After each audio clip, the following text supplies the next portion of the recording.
Il faut savoir qu'aujourd'hui, nous naviguons tous dans des contextes hyper compétitifs. La concurrence est de plus en plus agressive, les clients sont multi-équipés et en plus, ils modifient très souvent leurs habitudes. Cet état de fait nous impose donc d'intégrer l'expérience client dans la stratégie globale. Dans mes 2 dernières expériences, le challenge était de passer de la stratégie product-centric, là où toute l'entreprise est focalisée sur le produit ou l'offre, vers une approche plutôt customer-centric pour répondre principalement aux besoins et attentes des clients. Pour ma part, l'offensive était d'envisager de nouveaux axes de développement et de lancer une dynamique de croissance. Je l'ai fait sous 3 angles. L'innovation et le développement de la data, un haut niveau de satisfaction par segment, qui est très important, et enfin, un service client à forte valeur ajoutée. Quand je parle d'innovation, par exemple, ce sont des nouvelles offres qui tiennent compte des nouveaux usages des clients et de la multicanalité, ce qui permet de s'adapter aux clients et d'optimiser les coûts.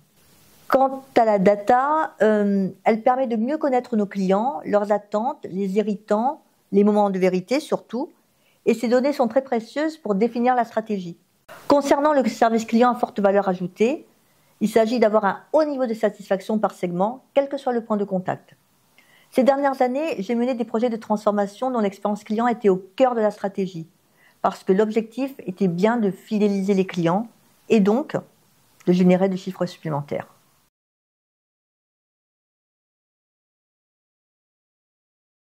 Dans les expériences qui étaient les miennes, les enjeux étaient simplifier l'expérience des clients, adopter une approche multicanale et surtout renforcer l'attachement à la marque. Et quand je parle de renforcer l'attachement à la marque, je pense à la fois aux clients, mais aussi aux collaborateurs.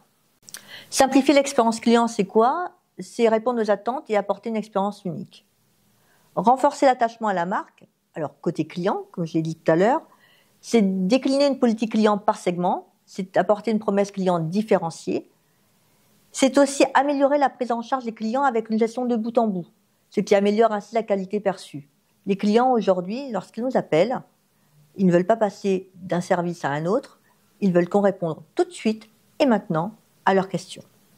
Proposer la meilleure expérience relationnelle aux clients, c'est décliner les signatures de service dans tous les départements de l'entreprise.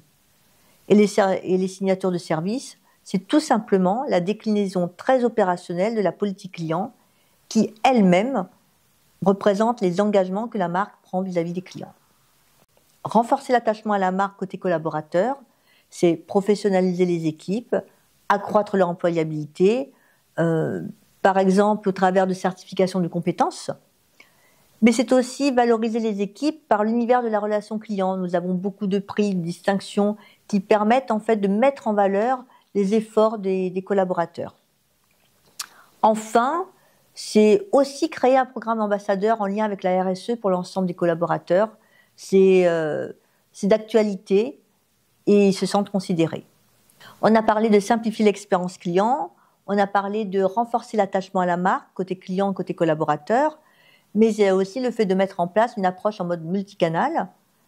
C'est rendre le contact client incomparable, homogène, surtout cohérent, et puis in fine, très simple.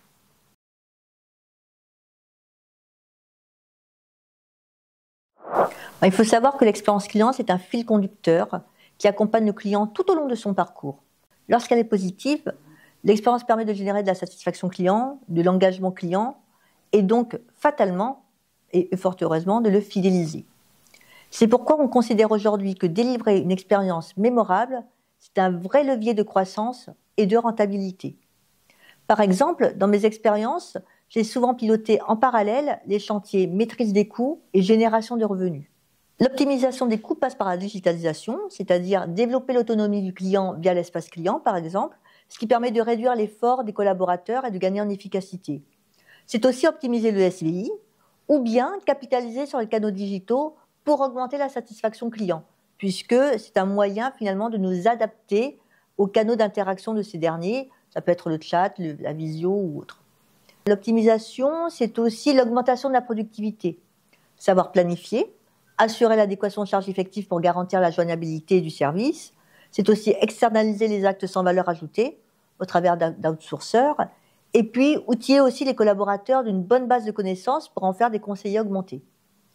Enfin, le dernier point concernant l'optimisation, c'est démocratiser les dispositifs d'amélioration continue. C'est vraiment un sujet qui me tient à cœur parce que en mettant en place ce type de dispositif, on anticipe les demandes de résiliation, et donc ça montre bien qu'on les fidélise. Et puis, c'est surtout que ça nous évite, en entreprise, de mettre en place systématiquement des plans d'action d'urgence. Pour les collaborateurs, c'est un parcours très fluide. L'optimisation du coût va permettre automatiquement de générer du revenu. Pourquoi ? Parce que finalement, une fois qu'on aura automatisé toutes les tâches à non-valeur ajoutée, on va pouvoir confier, créer de nouvelles missions aux collaborateurs. Par exemple, le développement de campagnes de fidélisation, le développement des activités de rétention, on a aussi de la relance amiable de recouvrement, et puis parfois des campagnes d'upsell, cross-sell. Donc en fait, il faut savoir une chose qui est très claire, plus les clients sont heureux, plus ils chanteront les louanges de l'entreprise autour d'eux.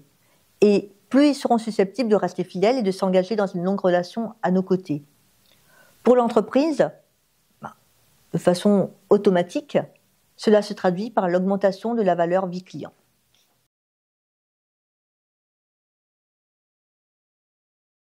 Si j'avais des conseils à partager avec humilité, je dirais mettre en place un management de l'organisation d'un point de vue client.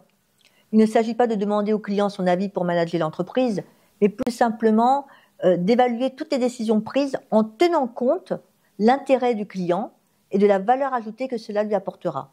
Concrètement, un outil essentiel de la prise en compte du point de vue client, c'est la cartographie du parcours client. Un deuxième conseil serait de développer l'intimité avec le client. En d'autres termes, c'est connaître ses clients, mais ce n'est pas seulement disposer de données concernant le panier moyen, l'origine géographique, etc. Pour proposer un service qui fera la différence auprès des clients, il me semble vraiment indispensable de vraiment percevoir de manière plus détaillée leurs attentes pour être en mesure de personnaliser l'expérience en continu. Pour acquérir ce degré d'intimité avec les clients, on va étudier de manière plus précise leur contexte de vie, par exemple, ce qui va permettre de comprendre leur état d'esprit quand ils vont consommer l'expérience, mais aussi avant que cela se produise, afin d'activer les bons déclencheurs. Ce sont des éléments qui permettront de définir la politique client. Encore un autre conseil, je dirais partager la conviction que l'humain fait la différence. En fait, la digitalisation des processus, aujourd'hui, n'est plus une option.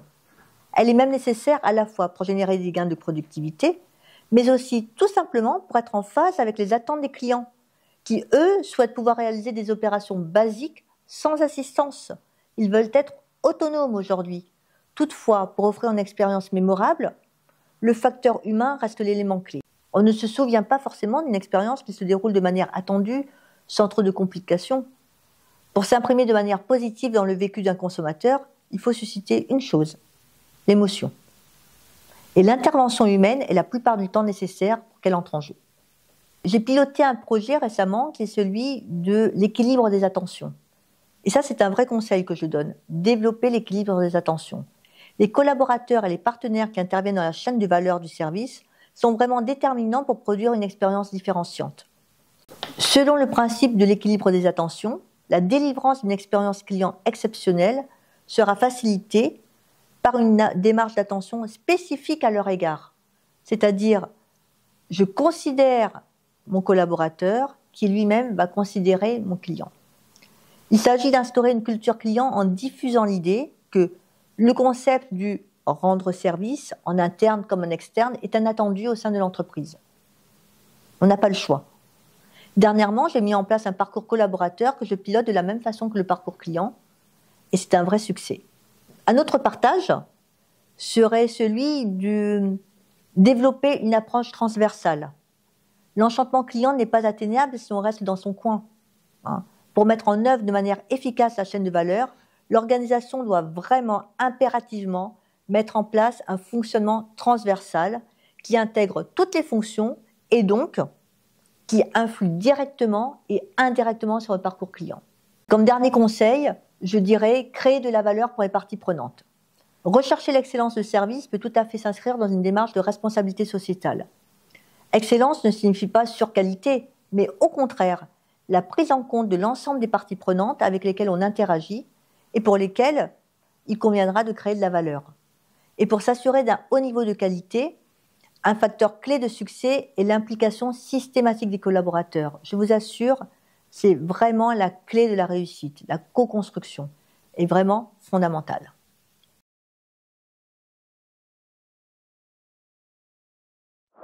Alors pour conclure, j'ai envie de dire que intégrer une démarche globale customer-centric dans la stratégie, c'est un sujet d'engagement, de transformation, de courage, de beaucoup de courage, et qui s'effectue au début de façon presque invisible.